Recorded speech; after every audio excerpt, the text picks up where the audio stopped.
پھر سورہ یاسین، سورہ مزمل، سورہ مدثر، پھر کیا کیا کتنی دفعہ الگ سے ختم شریف ہے جو پڑھا جائے گا.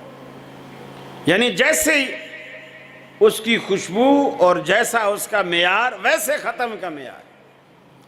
اب جب ہم ٹوکیں کہ اللہ کے رسول کے زمانے میں بھی دعوتیں ہوتی تھیں، خیراتیں ہوتی تھیں، چاول بھی پکتے تھے، روٹی بھی پکتی تھی، دال بھی پکتی تھی، حلوہ بھی بنتا تھا، لیکن کوئی صحابی کبھی بھی اللہ کے نبی کے سامنے تھال نہیں لایا کہ آپ اس پہ کچھ صورتیں پڑھ دیں، پھر میں اس کو جا کر کے باقی دیگ میں ڈالوں گا اور پھر جو ہے وہ ایصال ثواب ہو جائے گا. یقین مانو یہ جو مولوی کا پیٹ ہوتا ہے نا، یہ لیٹر باکس کی طرح ہوتا ہے. لیٹر باکس کبھی دیکھا ہے آپ نے؟ آج کل تو خیر موبائل کا دور ہے، لوگ اسی میں SMS کر دیتے ہیں. پرانے زمانے میں ہوتا تھا، آپ اب بھی خیر بڑے عمر کے جو لوگ ہیں وہ جانتے ہیں، لال کلر کا ایک صندوق گول سا ہوتا ہے، وہ لگا ہوا ہوتا ہے اور اس میں لوگ خط ڈالتے ہیں، اور اس پہ جو ایڈریس آپ لکھو گے، نانا کے نام، چاچا کے نام، تایا کے نام، پھوپھو کے نام، دادی کے نام، جس کا بھی نام لکھو گے، ایڈریس لکھ کر اس لفافے کو لیٹر باکس میں ڈال دو تو وہ لفافہ اس پتے پر پہنچ جائے گا. تو یہ جو مولوی کا پیٹ ہوتا ہے نا، یہ لیٹر باکس کی طرح ہوتا ہے. آپ کو جس کو ثواب پہنچانا ہے، حلوے کا تھال اس پیٹ میں ڈال دو، نیت اس کی کر لو، کھا جائے گا مولوی، ثواب نانی کو پہنچ جائے گا. یعنی لیٹر باکس والا سسٹم ہے. اب آدمی کہتا ہے کہ میاں کیا حرج ہے، کیا حرج ہے؟ سب سے بڑا حرج یہی ہے کہ یہ سنت کے خلاف ہے، یہ سنت کے خلاف ہے. دیکھیں، آپ گائے ذبح کریں، بکری ذبح کریں، آپ نے کبھی کی ہوگی، تو آپ ذبح کرتے وقت کیا پڑھتے ہیں؟ بسم اللہ اللہ اکبر. ٹھیک. اب اگر کوئی حافظ ہو آپ میں سے، وہ کہے کہ میاں تکبیریں تو وہ پڑھیں جن کو قرآن نہیں آتا، مجھے تو قرآن آتا ہے. وہ تکبیر نہیں پڑھتا بلکہ سورہ یاسین پڑھتا ہے، سورہ ملک پڑھتا ہے، مزمل، مدثر، ساری صورتیں پڑھتا ہے اور بکری کو ذبح کرتا ہے. بکری حلال ہو جائے گی؟ نہیں. اب بکری کو قرآن نے حرام نہیں کیا، کس نے حرام کیا؟ بدعت نے حرام کیا. خلاف سنت ہونے نے، خلاف سنت عمل نے اسے حرام کیا. یہی چیز ہم کہتے ہیں بھی اپنا کوئی بھی کام ہے سنت کے مطابق لے آؤ، اللہ رب العالمین آپ کے لیے آسانیاں پیدا کرے گا، بڑی آسانیاں پیدا ہوں گی. دیکھو اللہ نے بڑی عجیب بات قرآن پاک میں کہی، فرمایا وَمَن يَبْتَغِ غَيْرَ الْإِسْلَامِ دِينًا فَلَن يُقْبَلَ مِنْهُ وَهُوَ فِي الْآخِرَةِ مِنَ الْخَاسِرِينَ. اسلام کے علاوہ جو بھی جس دین کو پسند کرے گا، فَلَن يُقْبَلَ مِنْهُ، اللہ اسے ہرگز قبول نہ کرے گا، ہرگز قبول نہ کرے گا. 20 رکعتیں بھی پڑھ کے لاؤ، 40 رکعتیں بھی پڑھ کے لاؤ، اگر اللہ کے نبی کی مہر نہیں ہے تو اللہ رب العالمین قبول نہیں کرے گا. اللہ نے اپنی قبولیت کے لیے ایک شرط رکھ دی، لَقَدْ كَانَ لَكُمْ فِي رَسُولِ اللَّهِ أُسْوَةٌ حَسَنَةٌ. میرے پیغمبر علیہ السلام کی زندگی تمہارے لیے بہترین نمونہ ہے، بہترین نمونہ. اس اسوے کو دیکھتے چلے جاؤ، اس نمونے کو دیکھتے چلے جاؤ، پھر اپنی زندگی گزارتے چلے جاؤ. اللہ رب العالمین اس کو پسند کرتا ہے، اسی نمونے کو اللہ رب العالمین پسند کرتا ہے. یہ اللہ کثرت اور تعداد نہیں دیکھتا کہ یہ چیز اس نے کتنی پیش کی، اللہ یہ دیکھتا ہے کھری چیز کس کے پاس ہے۔ اب آپ کے پاس نوٹوں کی بوریاں بھری ہوئی ہوں اور ہوں سارے نقلی، اسے ایک روٹی بھی ہوٹل والا آپ کو نہیں دے گا۔ اور اگر اصلی نوٹ ہیں اور بھلے 20 روپے ہیں، آپ کو 2-4 روٹیاں تو مل ہی جائیں گی۔ تو میرے بھائی، اللہ یہ نہیں دیکھتا کہ اس نے عمل کتنا کیا ہے، یہ دیکھتا ہے صحیح عمل کس کے پاس۔ اب دوسری چیز ہے کہ لوگ کیا کہیں گے۔ نبی کریم صلی اللہ علیہ وسلم جب دعوت کا کام لے کر آئے اور آپ نے عرب کو اس کی دعوت دی، تو آپ کے چچا ابو طالب وہ بھی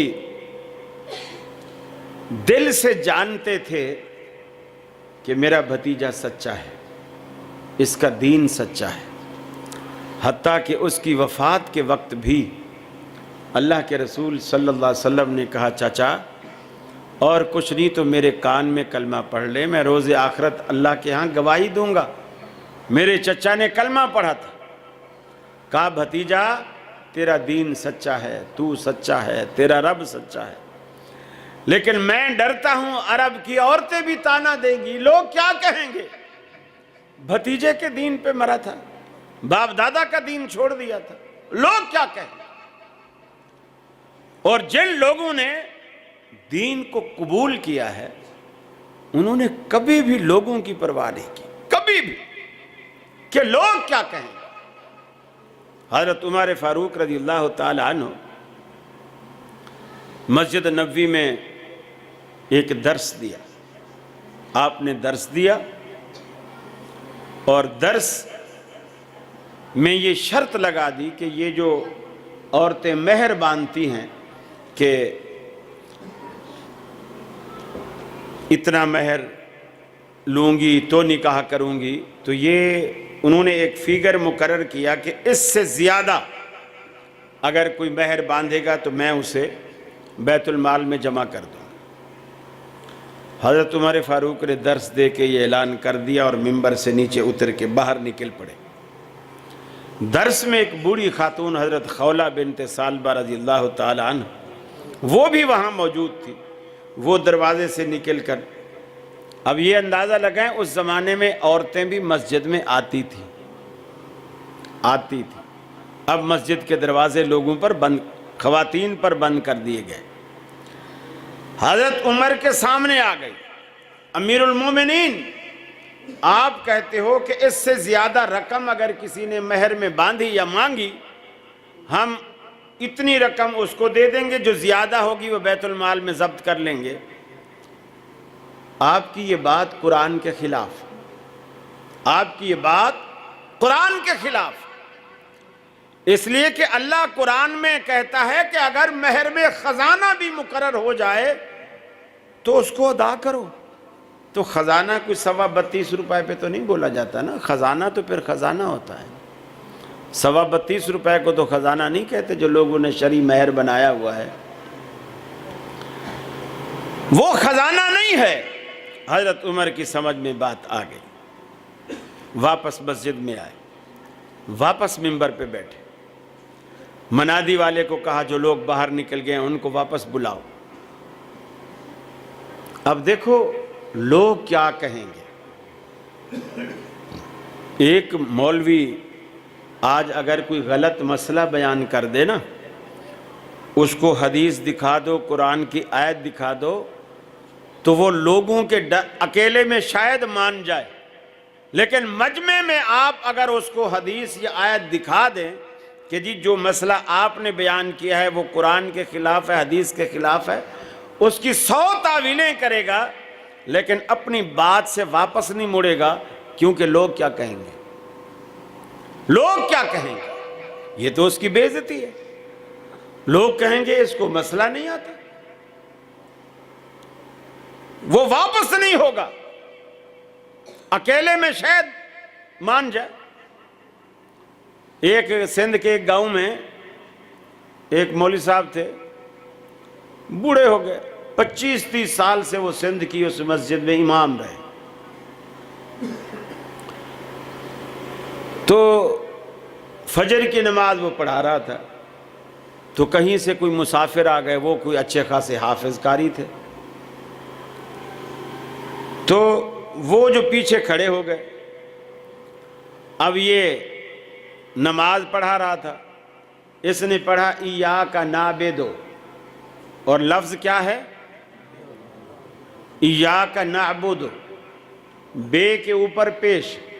اس نے پڑھی بے کے نیچے سے ایاک نعبد و ایاک نستعین. پیچھے جو قاری کھڑے تھے 3-4 جو مسافر تھے، انہوں نے کہا ایاک نعبد، وہ پھر پڑھے ایاک نعبد. جب 3-4 دفعہ ہوا تو پیچھے والے بھی قاری تھک کے چپ کر گئے کہ بھی یہ نہیں سیدھا ہوتا. وہ نعبد پڑھ کے ہی اس نے نماز پڑھا. جب سلام پھرا تو اس مولوی صاحب نے کہا یہ کون تھا پیچھے بودو لگا رکھی تھی، کون تھا یہ؟ تو ایک قاری صاحب بولے میں نے لقمہ دیا تھا، قرآن میں جو لفظ ہے وہ ایاک نعبد ہے، نعبد نہیں ہے، بے کے اوپر پیش ہے. اس نے کہا نہیں زیر ہے، میں 25 سال سے یہاں نماز پڑھا رہا ہوں، کوئی آج کل امام نہیں آیا، میں اتنے سال سے پڑھا رہا ہوں. اس نے کہا بات یہ نہیں ہے کہ تم کتنے سال سے پڑھا رہے ہو، قرآن میں بیدو نہیں ہے، بودو ہے. اب وہ اس نے کہا اچھا لاؤ قرآن. اس کو قرآن مجید لا کے دکھایا تو وہاں تو واقعی بے کے اوپر پیش تھا، زیر نہیں تھی. تو اب مجمع کے سامنے 25 سال سے وہ بیدو پڑھ رہا ہے، وہ غلطی کیسے مانے؟ کہتا لے کہ توبہ استغفر اللہ اے تے چھاپیاں دی بھی بیڑی ڈبی پئی ہے، اے تے چھاپیاں دی بھی بیڑی ڈبی پئی ہے. یعنی قرآن ہی غلط چھاپا ہوا ہے، وہ اپنی غلطی سے نہیں ہٹ رہا. جب مجمع اٹھ گیا، ساری مسجد خالی ہو گئی، وہ 3-4 مسافر تھے وہ تو وہیں بیٹھے ہوئے تھے. اب ان کو کہتا ہے تم نے صحیح کہا، اللہ تمہیں جزا دے، تم نے میری غلطی ٹھیک کی ہے، لیکن تم بھرے مجمع میں میری روزی پہ لات مار رہے تھے، بھرے مجمع میں مجھے ذلیل کر رہے تھے. اسی لیے اللہ کے رسول صلی اللہ علیہ وسلم کی عادت مبارکہ تھی، کبھی بھی کسی کی اصلاح فرماتے تو مجمع کے اندر گمنام طریقے سے اصلاح نام نہیں لیتے اس کا کہ تو ایسا کر رہا ہے، تو ایسا نہیں. آج کل لوگ ایسا کر رہے ہیں، وہ جس نے قصور کیا وہ خود ہی سمجھ جاتا، وہ خود ہی سمجھ جاتا. یعنی آپ اس کی عزت نفس مجروح نہ کرتے، یہ بھی اصلاح کا ایک طریقہ ہے.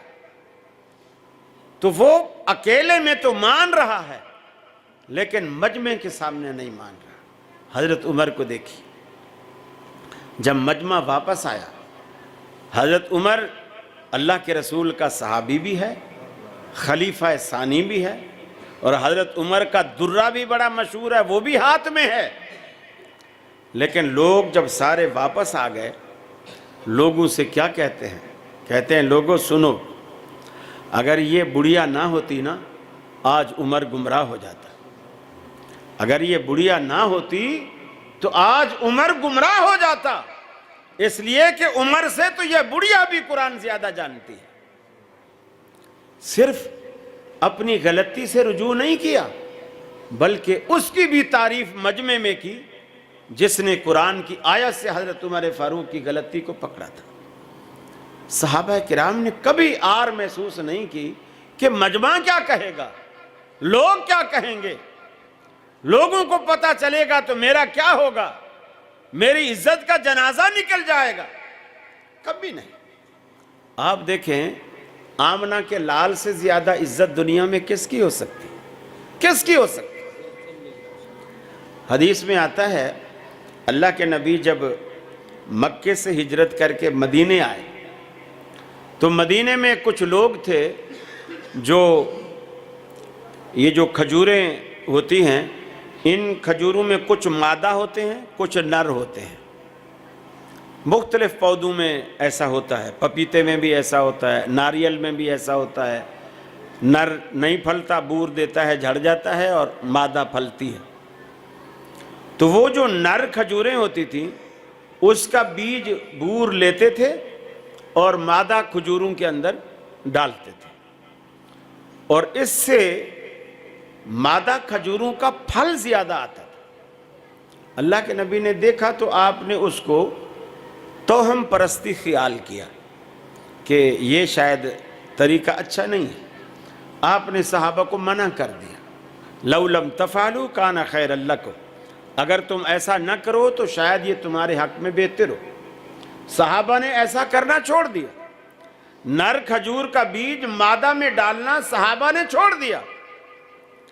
جب فصل اتری تو جس کھجور سے 20 کلو 25 کلو اترتا تھا، وہاں سے 5 کلو اتر رہا ہے، 3 کلو اتر رہا ہے، فصل ہی ساری کم ہو گئی۔ صحابہ نے عرض کی، اللہ کے رسول، ہم نے آپ کے کہنے سے وہ نر کھجور کا بیج ہم نے ڈالنا چھوڑ دیا، تو نتیجے میں ہمیں تو بہت نقصان ہو گیا۔ اب دیکھو اللہ کے رسول نے نعوذ باللہ من ذالک، نعوذ باللہ من ذالک، لوگوں کی وجہ سے کوئی پیترا نہیں بدلا۔ آپ نے فرمایا انتم عالم بامور دنیاکم، تم مجھ سے دنیا کے معاملے زیادہ جانتے ہو، وہی کرو جو تمہیں سمجھ ہے۔ دنیا کے معاملے، دین میں زیادہ جانتا ہوں، اور دنیا، چونکہ تم دنیا دار ہو، دنیا تم زیادہ جانتے ہو، دین مجھ پر نازل ہوا ہے، دین کو میں زیادہ سمجھتا ہوں۔ پھر فرمایا اذا امرتکم بشیء من امر دینکم فخذوا بہ، جب میں تمہیں دین کے حوالے سے کوئی بات کہوں اسے پکڑ لیا کرو، اسے لے لیا کرو۔ وَإِذَا أَمَرْتُكُمْ بِشَيْءٍ مِّن رَائِي، اور جب میں اپنی رائے سے تمہیں کوئی بات کہوں تو فَإِنَّمَا أَنَا بَشَرٌ، پھر میں ایک بشر ہوں، ایک انسان ہوں، تمہیں اجازت ہے پھر اس بات کو مانو یا نہ مانو۔ اللہ کے حبیب نے بھی لوگوں کی پرواہ کیے بغیر، اگر لوگوں کی کوئی بات بھلی تھی تو اللہ کے حبیب نے اسے تسلیم کیا، اسے مانا۔ اور کوئی بات بری، اصل چیز کیا ہے کہ پیروی حق کی کرو، لوگ کیا کہیں گے اس کی پرواہ نہ کرو۔ یہ ریاکاری ہے، لوگوں سے ڈرنا، اللہ سے نہ ڈرنا۔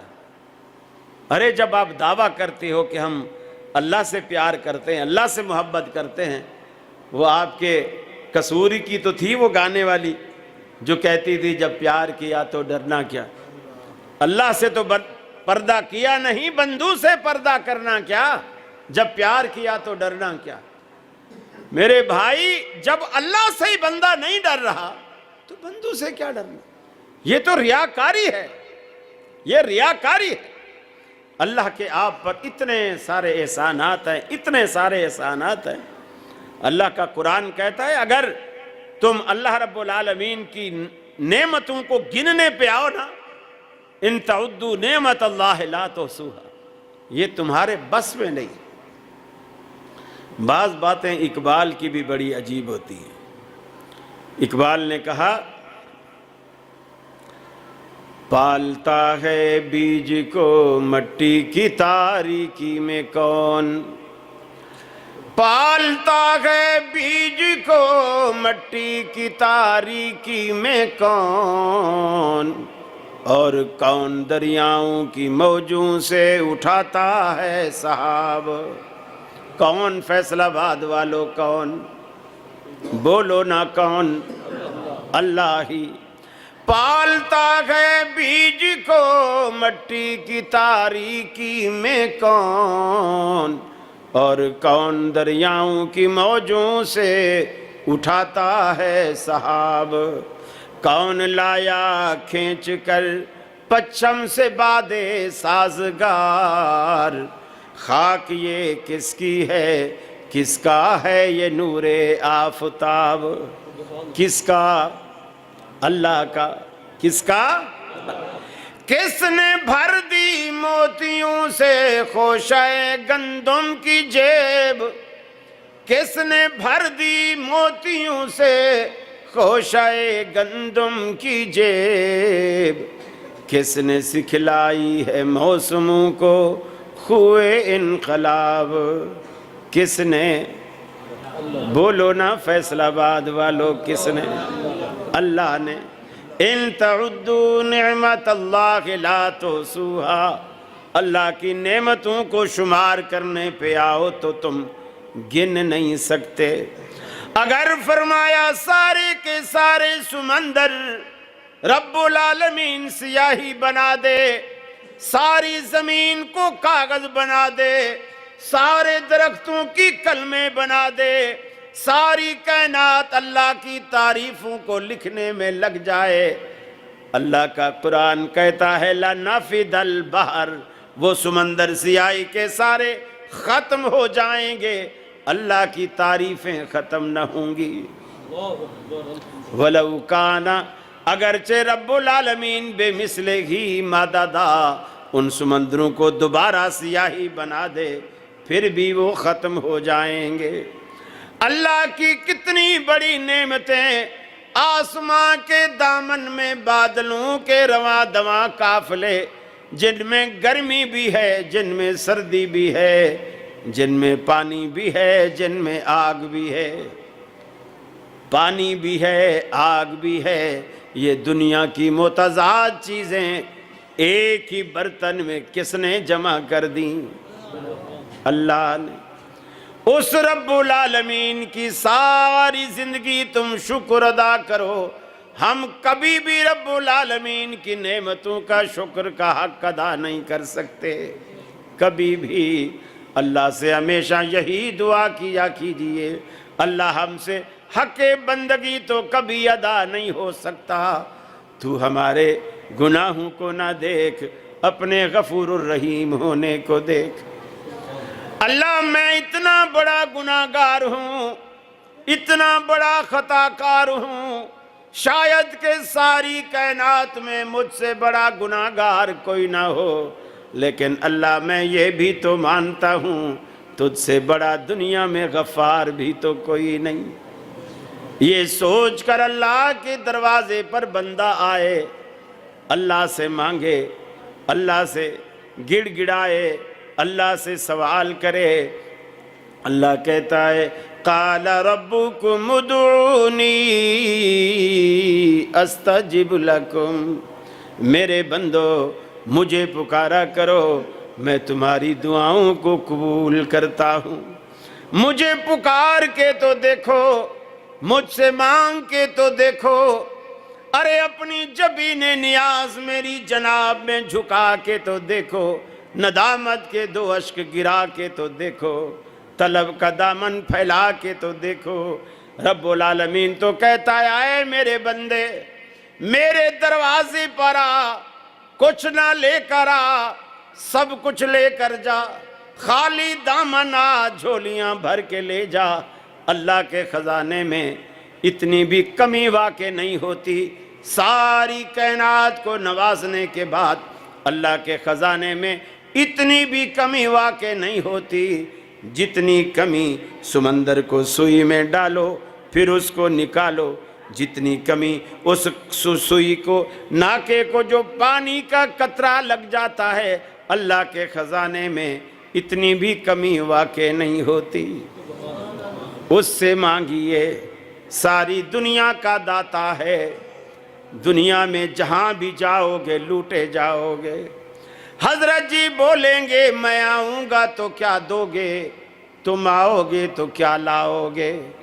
ساری زندگی ون وے چلتا ہے، دینے کی کبھی حضرت جی بات نہیں کریں گے۔ بلکہ حضرت جی ندی کے کنارے بیٹھے وضو کر رہے تھے، پاؤں پھسلا اندر جا پڑے، کوئی سمجھدار ساتھ میں کوئی کھڑا تھا، اس نے جلدی سے کہا حضرت ہاتھ مجھے دیجئے۔ پہلے تو دینے لگا، جب دیکھا کہ یہ تو ہاتھ مانگ رہا ہے، دینا تو زندگی میں سیکھا ہی نہیں، پھر واپس کھینچ لیا۔ اتنے میں دو تین گوتے بھی آ گئے۔ دوسرا کوئی سمجھدار مرید کھڑا تھا، اس نے کہا حضرت ہاتھ نہ دیجئے، میرا ہاتھ لے لیجئے۔ دونوں ہاتھوں سے چمٹ گیا، اس نے پکڑ کے باہر نکالا۔ دینا نہیں سیکھا، ساری زندگی لینا ہی سیکھا ہے۔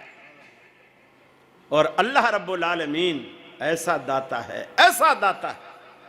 دیکھو اللہ کے رسول نے کتنے پیارے انداز میں، آپ نے کبھی غور کیا یہ رفع الیدین کیا چیز ہے؟ یہ جو ہم رفع الیدین کرتے ہیں کیا چیز ہے؟ آپ اللہ کی جناب میں کھڑے ہوتے ہیں اور یہ خالی ہاتھ، ہتھیلیاں آگے کر کے قبلے کی طرف خالی ہاتھ اللہ کو دکھاتے ہیں۔ اس کا ایک مطلب تو یہ ہے اللہ میں خالی ہاتھ تیرے دربار میں آیا ہوں، کچھ نہیں ساتھ لایا، میرے پلے کچھ نہیں ہے، لیکن اس امید کے ساتھ آیا ہوں کہ جب میں یہاں سے لوٹوں تو مجھے خالی نہ لوٹانا، مسجد سے جب لوٹوں مجھے خالی نہ لوٹانا۔ اور دوسرا مفہوم یہ ہے، آپ نے کبھی بھی دیکھا ہوگا جب دو فوجیں آپس میں لڑتی ہیں تو جو اس میں طاقتور فوج ہوتی ہے وہ کمزور فوج کو کہتی ہے ہینڈز اپ، ہاتھ کھڑے کر لیجیے، تو وہ اپنے ہاتھ سے بندوقیں، پستول، اسلحہ جو کچھ ہے وہ زمین پہ ڈال دیتے ہیں اور ہاتھ ایسے کر لیتے ہیں۔ اور یہ دنیا کا رول ہے کہ جب کوئی فوجی میدان جنگ میں ہینڈز اپ ہو جائے آپ اسے گرفتار کر سکتے ہیں، پکڑ سکتے ہیں، باندھ سکتے ہیں، اس پہ گولی نہیں چلا سکتے، اس لیے کہ اس نے اپنی شکست مان لی۔ اب بندہ جب اللہ کی جناب میں آتا ہے ہینڈز اپ ہو جاتا ہے، یا اللہ میں اپنے گھر میں پہلوان تھا، چودھری تھا، وڈیرا تھا، کمشنر تھا، ڈیسری تھا، کچھ بھی تھا، لیکن تیری دربار میں آ کر میں نے ہینڈز اپ کر لیے اور تیری بڑائی کو اور اپنی نیچائی کو میں نے مان لیا۔ تو بڑا میں چھوٹا، تو جیتا میں ہارا، تو طاقتور میں کمزور۔ ہاتھ بھی اٹھاتا ہے اور زبان سے کہتا ہے اللہ اکبر، اللہ بہت بڑا ہے، اللہ بہت بڑا ہے، اللہ بہت بڑا ہے۔ تو یہ رفع الیدین کی حکمت ہے، آپ اس نیت سے جب اس کو کرتے ہیں۔ اور دوسری بات، اللہ کے حبیب نے رفع الیدین کرنے کے بعد صحابہ بیان کرتے ہیں، حضرت وائل ابن حجر بیان کرتے ہیں، وضع یدہ الیمنی علی یدہ الیسری علی صدرہ، آپ نے اپنا دایاں ہاتھ بائیں کے اوپر رکھا، دونوں کو صدر پر رکھا، دونوں کو صدر پر، چھاتی پر رکھا۔ مجھے بتائیے فیصل آباد والو، چلو آج آپ سے یہ بات بھی ہو جائے کہ کسی کی جو محبت ہوتی ہے، اماں کی محبت، بیٹے کی محبت، بیٹی کی محبت، دوستوں کی محبت، ابا کی محبت، اولاد کی محبت، وہ دل میں ہوتی ہے یا پیٹ میں ہوتی ہے؟ دل میں ہوتی ہے۔ اللہ کی محبت وہ بھی دل میں ہوتی ہے یا پیٹ میں ہوتی ہے؟ دل میں ہوتی ہے۔ اللہ کو عقل کیا کہتی ہے کہ بندہ دل تھام کے یاد کرے یا پیٹ تھام کے یاد کرے؟ دل تھام کے۔ اور دل کراچی والوں کا تو سینے میں ہے، مجھے پتا ہے۔ فیصل آباد والوں کا دل کدھر ہے، پیٹ میں یا سینے میں؟ حنفیوں کا دل، مالکیوں کا دل، شافیوں کا دل، جعفریوں کا دل، سب کا دل سینے میں، حتیٰ کہ مردوں کا دل، عورتوں کا دل سینے میں۔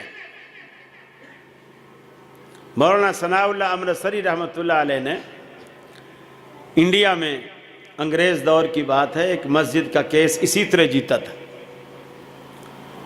آبادی زیادہ وہاں حنفیوں کی تھی، مسجد اہل حدیثوں نے بنوائی، مسجد اہل حدیثوں نے بنوائی، اہل حدیث وہاں کم تھے، بنوائی انہوں نے لیکن وہ تعداد میں کم تھے، حنفی زیادہ تھے۔ حنفیوں نے کیس کر دیا انگریز عدالت میں، پارٹیشن سے پہلے کی بات، کیس کر دیا کہ جی مسجد جو ہے وہ ہماری ہے۔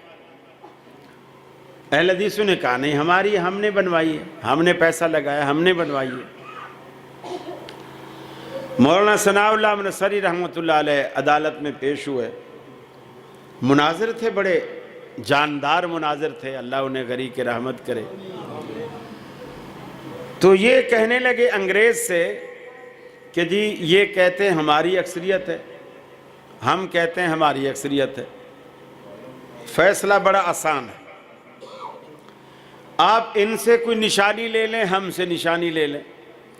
مولانا ثناء اللہ نے کہا ہماری نشانی یہ ہے کہ جتنے اہل حدیث ہیں وہ سارے ہاتھ سینے پر باندھیں، ہاتھ سینے پر باندھیں، اور جتنے حنفی ہیں وہ ہاتھ ناف پہ باندھیں، وہ ہاتھ ناف پہ باندھتے ہیں۔